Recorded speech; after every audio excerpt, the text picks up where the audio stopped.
Fala, galera! Continuando aqui com nossa matéria de direito administrativo, vamos ver agora as noções de governo, centralização, descentralização, desconcentração, concentração, ainda os conceitos básicos do direito administrativo. Acabamos de ver forma de Estado, poderes do Estado, vamos continuar agora essa jornada para ir sempre botando a nossa compreensão em dia. Antes de começar, diquinha rápida de estudo. Meu amigo, faz questão. Você tá com o seu material aí na mão, que eu fiz o material, tá bonitinho, bacaninha, resumidinho. Você tá lendo o material, viu a aula, falou, caralho, aprendi tudo. Aprendeu porra nenhuma, você esquece. Eu que dou aula dessa merda esqueço, quanto mais você. Então vamos lá, vai fazer questão, sai daí, acaba de ver a aula e faz questão. Quantas? 20, 30? Não, faz 100, 200, 300, quantas você conseguir de todas as matérias. Martela isso na mente que aí não vai virar natural para você. E na prova você vai só olhar a questão e a mão vai andar sozinha, vai ser quase psicografado. Ok, meu amigo? Então, faz questão, dica de estudo, dica preciosa, tá? Beleza? Então, vamos que vamos. Continuando agora com a noção de governo. O governo, ele vai estar sempre muito ligado com a função política. Não vai estar ligado apenas à administração pública em sentido estrito. Porque a administração pública em sentido estrito, ela vai ser a mera execução, vão ser os agentes de mera execução administrativa, enquanto o governo ele vai ter esse sentido mais amplo, porque também vai incluir as pessoas políticas. E como falei, quem são essas pessoas políticas? Quem tem a formação de vontade, quem consegue de fato exprimir e criar e executar políticas públicas, ok? Então o governo sempre vai estar ligado com política. Vimos já sistema de Estado, vimos que o Brasil é um Estado federado, vimos que o sistema federativo de Estado é cláusula pétrea, ou seja, não pode ser alterada. E o governo?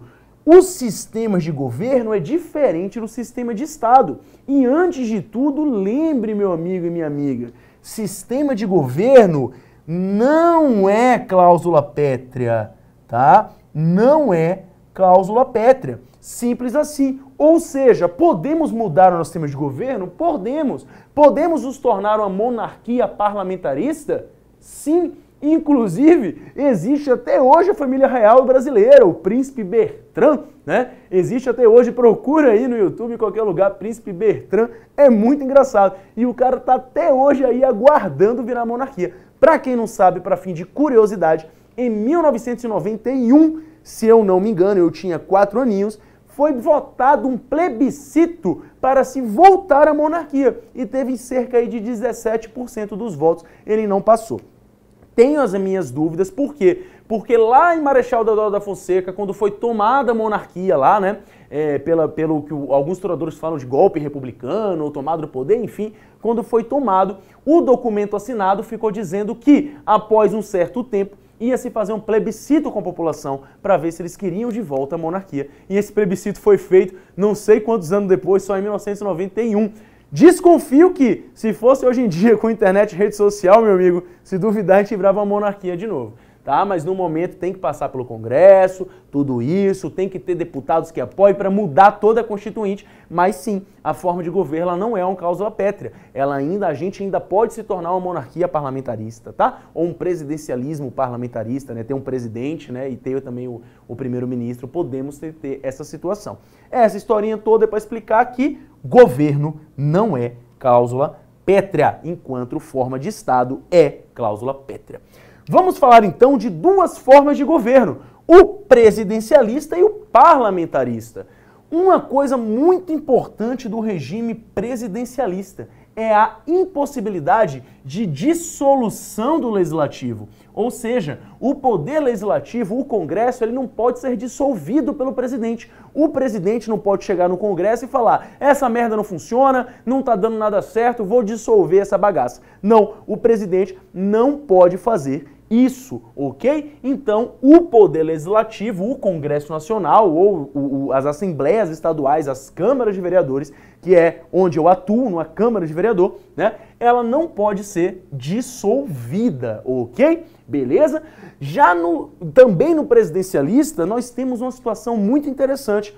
O presidente da República, ele vai acumular duas funções. E que funções são essas? Função de chefe de Estado e chefe de governo. Ou seja, e qual é a diferença, meu amado? Eu vou lhe falar, meu aluno e minha aluna, é o seguinte: chefe de Estado vai representar o país lá fora, vai representar em suas missões internacionais, tá? Então, por exemplo, quando você tá lá e tem um congresso da ONU, sei lá, de qualquer coisa, o presidente do país vai porque ele é um chefe de Estado, ele representa o Estado Federativo Brasileiro. Porém, ele também é chefe de governo, ou seja, o presidente da República, ele é o chefe do executivo, tá? Então ele também faz a chefia do governo, então ele acumula as funções de chefe de Estado e chefe de governo.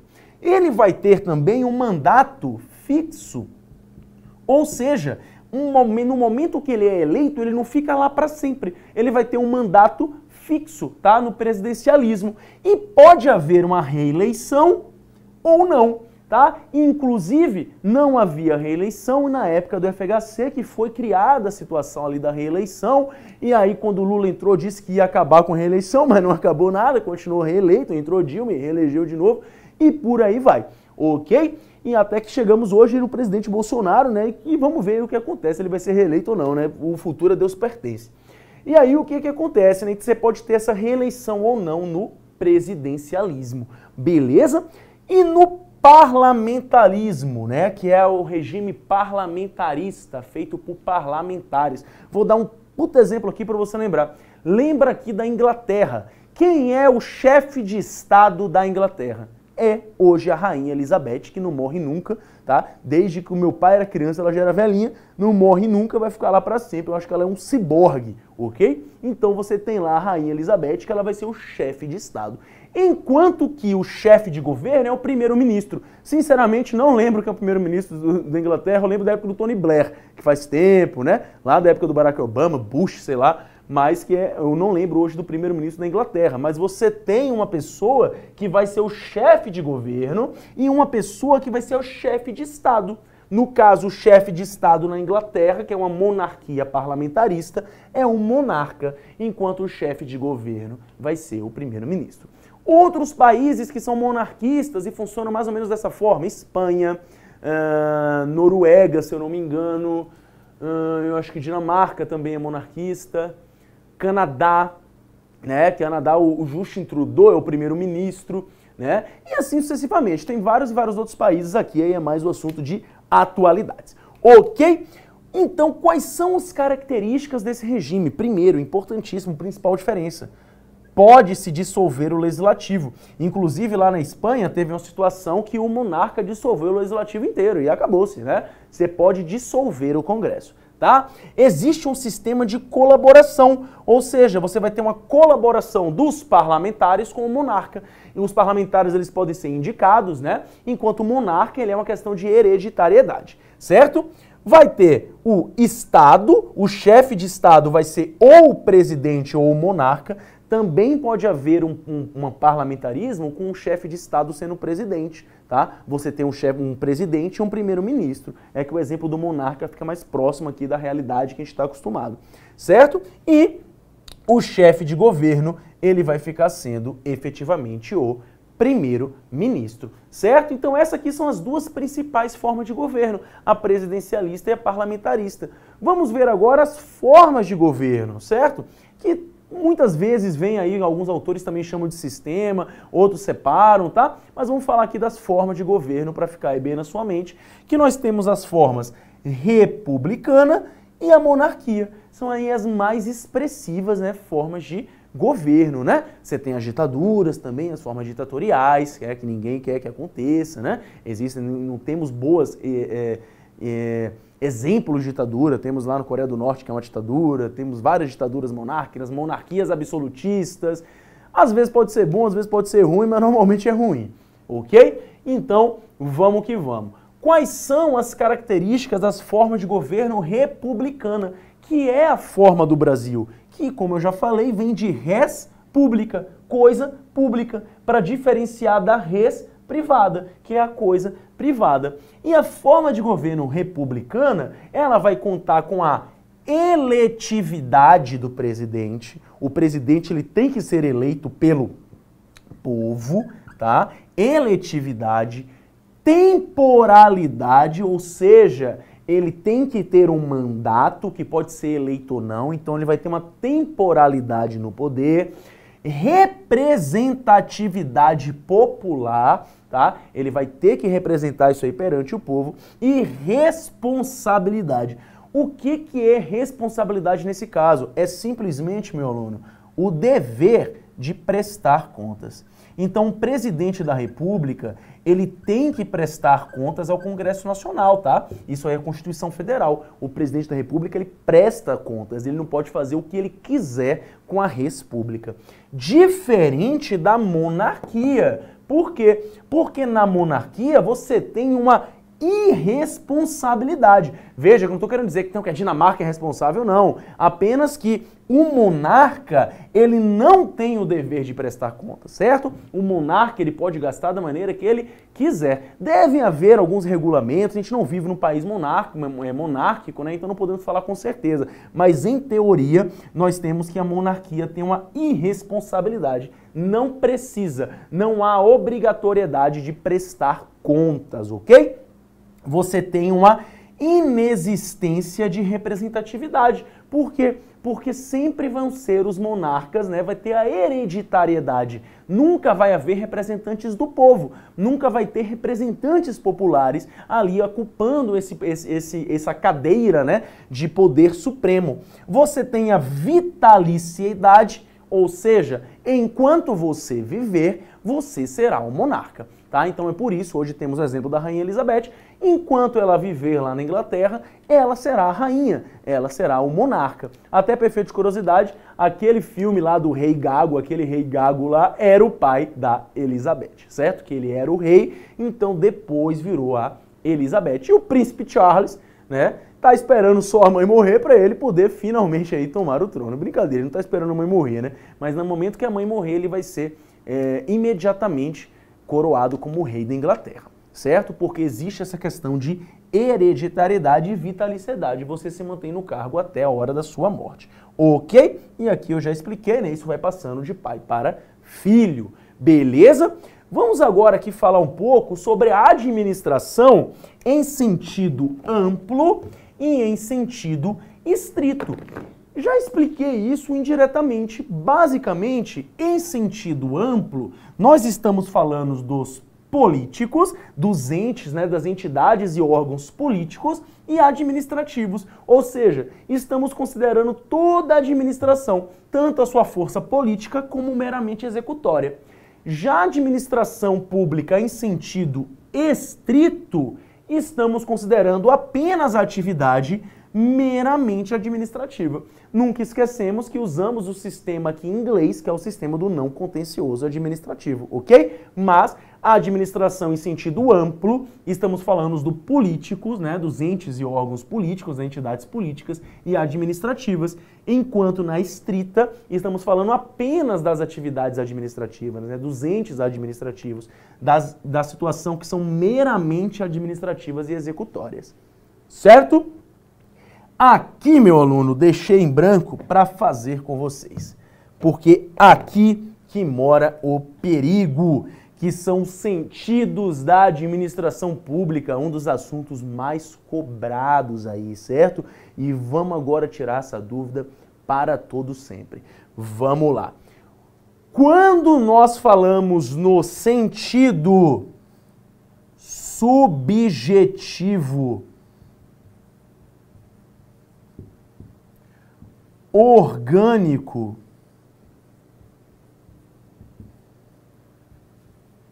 formal, nós estamos falando das pessoas da administração. Como assim das pessoas? Das pessoas físicas, jurídicas, agentes públicos, órgãos, entidades. Estamos falando das pessoas. Estamos falando de quem? Tá? Então aqui nós temos, ó, pessoas.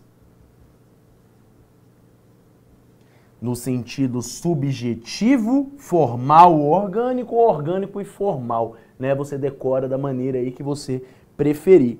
E já no sentido objetivo, material e funcional,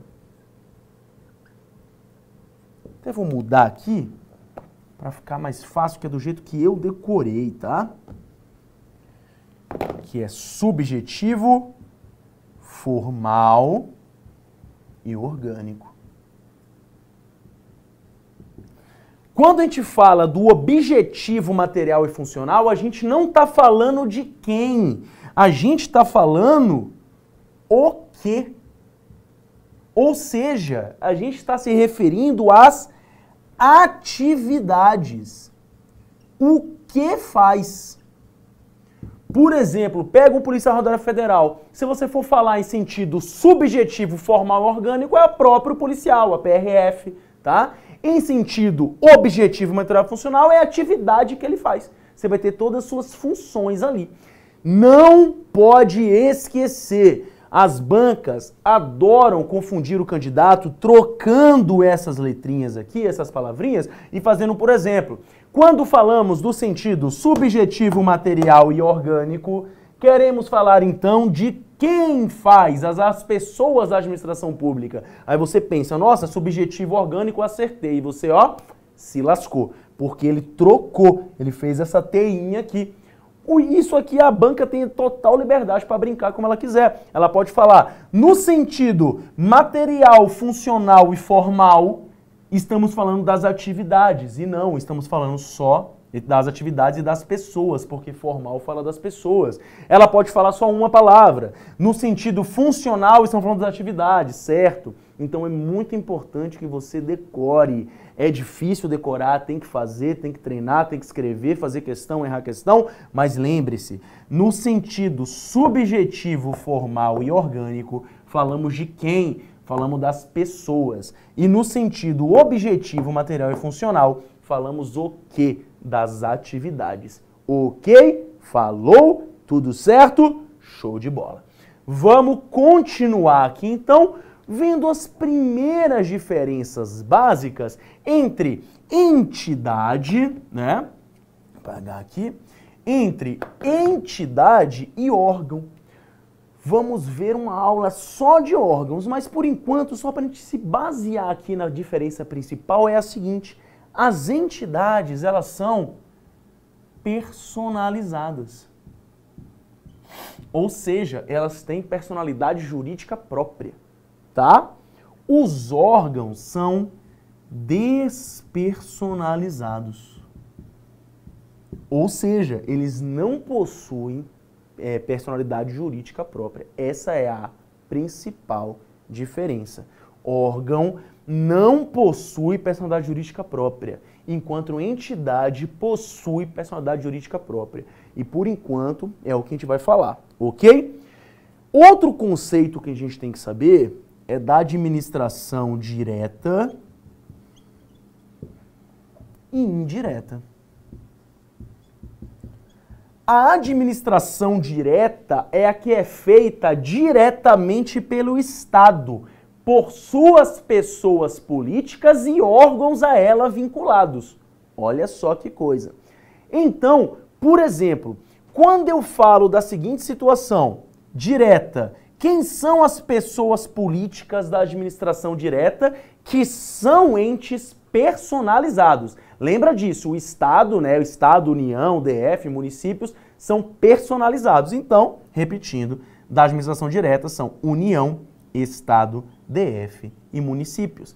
E um exemplo de órgão da União, Ministério. Ministério do Trabalho é um órgão, tá, que vai representar a vontade da União. Dos estados, secretarias, né? Secretaria estadual, dos municípios também, secretaria municipal, né? Câmaras legislativas, certo? Então tudo isso vão ser órgãos, tribunais, tudo isso vão ser órgãos, vão fazer parte da administração direta, né? Tribunal de Contas, né? Todas as situações. Quando eu falo de administração indireta, eu estou falando de uma entidade. Agora lembre disso aqui, ó. Lembra que União, Estado, DF e município são personalizados. Ministérios, secretarias, etc, etc, são despersonalizados, não tem personalidade jurídica própria, ok? E quando eu falo da administração indireta, todos esses entes aqui, eles já são personalizados, eles são entidades, tá? Eles não são órgãos.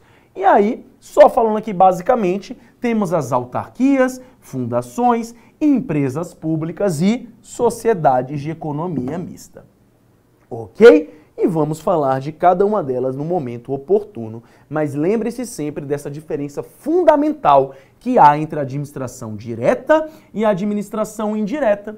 E desses conceitos, nós vamos tirar, vamos deduzir os conceitos de centralização, descentralização e concentração ou desconcentração. E vou te explicar de maneira rápida para que você não esqueça. A centralização é como o próprio nome já diz, você vai centralizar as funções. Normalmente isso aqui é ligado à administração direta, ou seja, você vai fazer as coisas de forma centralizada, você vai colocar tudo ali na pessoa do estado, do município, né, de seus órgãos, coisas parecidas, né, de ministérios, secretarias, etc. Você vai ter essa visão centralizada, de centralização do próprio estado, União, DF, municípios, por meio próprio ou de seus órgãos, realizar as coisas públicas, né? Fazer a administração pública de maneira centralizada, ok? Já a descentralização é justamente o inverso. Veja comigo então, é a descentralização que vai gerar a administração indireta. Então a autarquia, fundação, empresa pública, sociedade de economia mista, são todas frutos da descentralização. Não podemos esquecer disso, ok? Lembra aí a diferença básica. E a descentralização, ela pode ser de algumas formas. Ela pode ser por outorga. Quando você fala em outorga, a palavra que você tem que ter em mente é lei. Por isso que se fala outorga legal. É quando, por lei, o Estado, União, município ou DF, por lei, ela cria ou autoriza uma entidade, vamos ver que a autarquia é criada, a fundação, empresa pública de economia são autorizadas, né? A fundação também pode ser criada por lei específica, vamos chegar lá, ok? Então, por outorga, você vai criar ou autorizar a criação de um ente e vai transferir a titularidade para este ente e não somente a mera execução. Então você vai criar um ente e transferir para ele a titularidade daquele serviço. Agora é teu, toma que o filho é teu. Isso é a outorga legal. Já a descentralização por delegação ou colaboração, não vai existir a criação de um ente, não vai existir a transferência da titularidade. Você vai apenas delegar. Aí vão entrar permissionários, concessionários, né? Pessoas que têm autorização de serviço público. Então você vai delegar e vai atuar em colaboração. Perceba que você não está criando um ente público que nem na outorga e nem transferindo para ele a titularidade. Você vai apenas delegar a função. Se ele fizer merda, de quem é a culpa? Sua. Ok? E a territorial, tá aqui só por situação de doutrina, é quando você vai fazer um território. E o que é isso, território? Era Fernando de Noronha, Amapá, Rio Branco, foram todos territórios nacionais, você criava um território. Hoje não existe mais território nacional, tá? Mas eles podiam ser criados por descentralização, formando uma autarquia territorial. Vamos falar disso com mais cuidado depois. A concentração e a desconcentração é diferente disso aqui. Isso aqui está limitado à estrutura interna de uma entidade ou órgão. Então, por exemplo, quando eu vou fazer secretarias, né, eu estou desconcentrando o meu trabalho. Quando eu estou fazendo, por exemplo, um departamento, um ministério, vamos botar assim na administração direta, você pega o Estado. Que maneira que o Estado se desconcentra? Ele vai se desconcentrar por ministérios, né, por secretarias, no caso dos estados, dos municípios. Você vai desconcentrar ali a sua atividade administrativa. Ou então concentrar, né? Lembrando que a centralização está falando da administração direta, diferente da centralização. Só que a concentração não é igual à centralização, tá? São institutos diferentes. Por exemplo, se você tem dentro de um, vamos botar assim, dentro da, sei lá, vamos pensar no meu universo, dentro da Câmara de Vereadores de Londrina, você tem lá o Departamento de Recursos Humanos e o Departamento Legislativo. Se eu juntar esses dois departamentos em um só, eu estou fazendo uma concentração. Percebam que até no âmbito interno pode haver uma concentração. Como também, se eu criar outros departamentos, eu estou fazendo uma desconcentração. Ok? Então isso aqui se dá mais em estrutura interna. Você pode criar aqui delegacias, né? Departamentos, não delegacia da parte de policial, né? Departamentos, coisas do tipo. Beleza? Então é nessa situação aqui que você vai estar falando especificamente de concentração e desconcentração. No seu material tá bem explicadinho aqui, só passei por cima, tá aí todos os conceitinhos, exemplinhos, vai estar tudo ok. Beleza de Creuza? Então, vamos fazer questão agora. Joga aqui, então. Manda pra tela. Tá na tela? Vamos que vamos. CESP 2018. Na administração pública, desconcentrar significa atribuir competências a órgãos de uma mesma entidade administrativa. Sim, mantém na tela. Lembra o que foi falado? Quando você fala em concentração e desconcentração, você está se referindo a uma estrutura interna, ou seja, dentro de alguns limites. Pode ser da entidade, então, ou seja, se você tem lá a sua entidade administrativa, uma união, e você vai criar ministérios, você está desconcentrando, né, o poder da união. Se você está extinguindo o ministério, juntando em um, ou então botando o poder todo para a união, você está, então, concentrando. Lembrando que centralização, descentralização é quando você centraliza, você cria uma entidade. Descentraliza, você vai criar uma entidade, transferir. Veja que não é interna, é uma situação externa. E a centralização vai ser o efeito contrário, tá? Então, certinha essa questão. Desconcentrar significa atribuir competências a órgãos de uma mesma entidade administrativa. Questão certa. Vamos para a próxima. CESP 2018. A diferença preponderante entre os institutos da descentralização e da desconcentração é que no primeiro há a ruptura do vínculo hierárquico e no segundo esse vínculo permanece. Vira para mim aqui. Importante, esqueci de botar no quadro, tá no material de vocês, mas a gente vai explicar isso de novo na parte de autarquia, quando vai falar descentralização, administração indireta em si. Quando você descentraliza, não há uma relação hierárquica, há uma relação de tutela administrativa, finalística. Por quê? Porque você, lembra que eu falei que você transferiu a titularidade? Toma que o filho é teu. Você vai só orientar e ver o resultado final, tá? Mas não há mais a situação de hierarquia, é essa na descentralização. Na desconcentração está dentro da mesma entidade. O dono continua o mesmo na desconcentração. Então você mantém o vínculo hierárquico. Importante, volta aqui para a questão. Então a diferença preponderante entre os institutos da descentralização e da desconcentração é que no primeiro há a ruptura do vínculo hierárquico e no segundo esse vínculo permanece. Certíssimo, não pode estar mais certo. CESP 2018. A existência de órgãos públicos que realizem atribuições predeterminadas originárias da própria administração pública caracteriza um processo de desconcentração. Sim, perfeito, correto. Quando você vai falar em órgãos públicos, você vai lembrar de desconcentração.